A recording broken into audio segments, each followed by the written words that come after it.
Hey YouTube, I'm Lucky, and today I'm going to bring you a video where I'm going to break down every single god roll weapon you can get from these UMBRAL engrams. Now, obviously, it's really easy to focus these engrams, and these engrams drop like candy. Even right now, I'm sitting with like 10 in my inventory on all three of my characters. I have an insane amount of altered element, so it's really not that hard to get the god rolls, but it's important to know which weapons you're looking for god roll weapons for both PvP and PvE. Especially because you have so much time this season now that the season's been delayed until November. So I'm going to go over all these weapons, and I'm actually going to break down each individual engram in itself, so that way you can see my thought process. And if you have similar thoughts, let me know in the comments below, because I'm definitely interested. Obviously, I don't just work off my own thoughts. I try to go over the community of thoughts, like whatever other YouTubers think, etc., and what is truly the best and strongest weapons in PvP and PvE. So the first thing is false promises. This RPM of auto rifle really isn't that good, unfortunately. So because the RPM isn't that good, you really don't need to chase after much with it. I do keep one false promises on me right here. This one has subsistence and rampage, and subsistence and unrelenting. And so the fact that it has both these cool, this new perk and this really strong perk that works extremely well with subsistence, because the weapon just fires, and rampage stacks more and more, and the synergy is too strong with subsistence rampage to not like it. So I kept one for PvE purposes, but in PvP it's really not that strong, and so I don't even keep a PvP roll for false promises. We'll go on to the next weapon. I'm going to cover every single weapon in this, because I want you all to know which ones are the god rolls and which ones aren't. Hollow Words is a fusion. I don't mess around with fusions too much, but I know that this fusion, even in the world of fusions, is not that good from everything I've heard, and the rolls that it get are definitely lackluster, so I actually don't even care to collect a god roll Hollow Words there.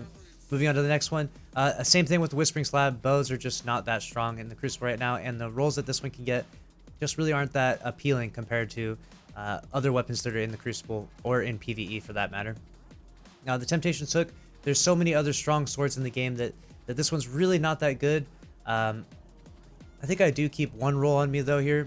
I have a Relentless Strikes and Vorpal one, because there aren't very many swords that can roll Vorpal. I think this might even be the only one. So I keep this one, Relentless Strikes, Vorpal, Swordmaster's Guard, Jagged Edge. So it's like a god roll with all the other perks, but just has Vorpal instead of that Whirlwind Guard, which is really strong perk. So I keep this one just in case there's a change to swords in the future. But honestly, it's really not that great. There are some really good stuff coming up though, so don't just think that I just have a negative opinion about every single weapon here. There's some really good weapons in here. I'm just going in order, so that way I don't miss any. The Cold Denial, this RPM got a little bit of a buff, so it's kind of nasty in Crucible if you can keep your range. However, when keeping that range, you tend to get sniped, but it is actually a pretty good weapon in general. So on my character right here, you'll see I have 3 Cold Denials. I keep one with Zen Moment and Swashbuckler, so that way I get that nice stability and a little increase to damage, because even the smallest increase to damage will make it a little bit better to get those clean 2 bursts.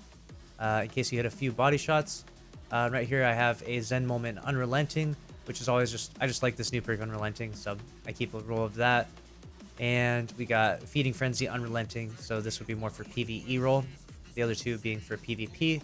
I don't really use it a whole lot in PvP, but it's definitely strong if you can keep your distance. And if there's like a big trials map ever, I might bust this thing out for a game or 2. Moving on to the next weapon, we're going to go to the Falling Guillotine, which is really important to have a god roll of Falling Guillotine. So for Falling Guillotine, I have here the 10 out of 10 god roll, the one that you really want to have.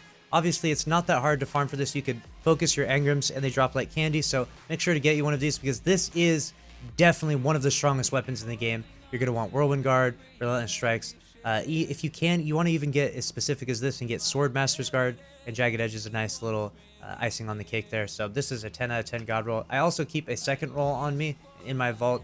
I got Relentless and Surrounded. I try to keep my vault, I'm trying to minimize my vault space, so that way when the new season comes out in November, I have plenty of room for all the new weapons and stuff, because I'm sure a lot of new stuff will come out and make all this stuff, this stuff in its shadow. All right, and on to the next engram we're going to inspect.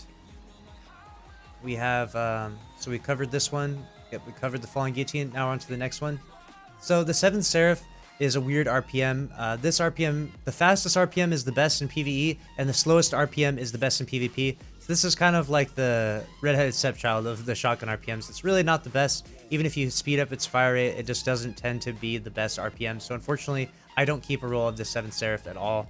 And the same thing applies to this RPM of SMGs, and the perks on this SMG right here are pretty lackluster, so it tends to not be that good. As you can see here, it actually doesn't really roll like the strongest damage perks that you would want on an SMG, so it's a little bit frustrating. Those two weapons aren't that good, so I just skipped both of those. On to the next one. The Mars Retribution is a really unique grenade launcher that it travels on the ground and stuff, but it tends to just be like really ineffective in both PvP and PvE. And the Breach Light, there's a lot of other sidearms out there that just really dwarf this and the weapons that and the perks that it can get on it rather. This engram is actually the Undying Focus is actually the most depressing engram there is, because even if you were to get a God roll Temporal Claws, which there really isn't one that's that good, it would expire this season. So I don't even know why this is in the loot pool at all. Like right now, if you were to invest your time or invest your umbrals, you'd get a good roll, but then you wouldn't even be able to use it in any sort of pinnacle activities next season. So this is literally getting sunset. Like this engram should just be called the Sunset Engram. Waste your engrams if you want to get some stuff from here. Neither one of these weapons are really very good anyways, so don't worry about spending anything on that. The next one, rockets are not very good in the game right now. Unfortunately, at this point, there's like the saying is like there's no such thing as a good rocket, in my opinion. Same thing kind of goes with scout rifles in the game right now. It's this weird archetype that just hasn't gotten shown enough love that they can't really stand out and do anything good. There's so many other weapons, so I don't keep a bad omens on me. Lonesome is not the right RPM of sidearm, but I do keep a roll on me because I do love sidearms so much, and there's actually some pretty cool rolls of this weapon. So let me go over this. We have Rapid Hit Multi-Kill Clips. This is a PvE roll. I have Overflow Swashbuckler, which is the curated roll. You can't get Overflow on any roll other than the curated roll, so I kept that one. I like the synergy between those perks. I like Overflow rather, just filling that magazine insanely and then getting that damage perk to proc a bunch. And then this is the roll that I actually would use in Crucible, but it's honestly not that strong, so I probably should just delete it, but you know, being a little bit stubborn because it's such a good roll. It's got Zen Moment, Kill Clip, it's got High Caliber, Airhead Break. So nice. Such a nice roll. So I keep that one, even though I probably could just delete it because it really ain't that good. On to the next engram here. We got the Gnawing Hunger Go Burt, and so I'll of course cover this as I've covered many times before.